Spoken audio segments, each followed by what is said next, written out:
Voilà une source en montagne, toutes sortes de mousses à différents degrés de développement. Alors comment fonctionnent les mousses?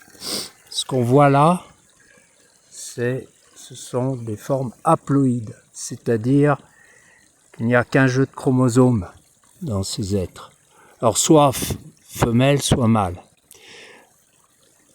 Et puis à un moment donné, les deux, après reproduction sexuée, ça donne ces petites tiges qui sont en fait la forme diploïde.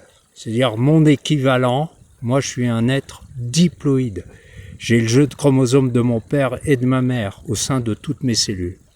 Ça va donner des spores qui seront mâles ou femelles et qui vont donner tout ce qu'on voit là.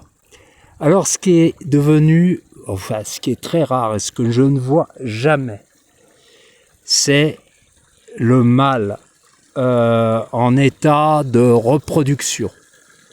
Alors dans toutes ces mousses, j'ai trouvé un coin où il y a des entéridés, c'est-à-dire ce qui produit des spermatozoïdes. C'est là.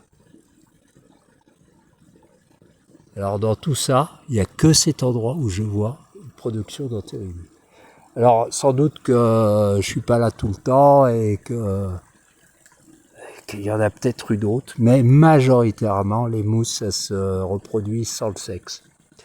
Donc sans ces petits organes, vous voyez, marron, c'est là où se forment les spermatozoïdes pour féconder donc la partie femelle qui elle est assez fréquente, elle est à la base de ces petites tiges qui sont la zone diploïde.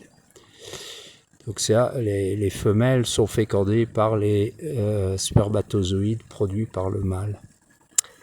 Voilà mon histoire, le mystère continue. Tiens, à propos, voilà des plantes carnivores. Pinguintula. Donc c'est plein de colle, ça. La feuille est pleine de colle et elle chope les moucherons. On trouve des plantes carnivores là où il y a un manque d'azote. C'est pour se procurer de l'azote assimilable que l'on devient carnivore chez les plantes. Bonne réflexion.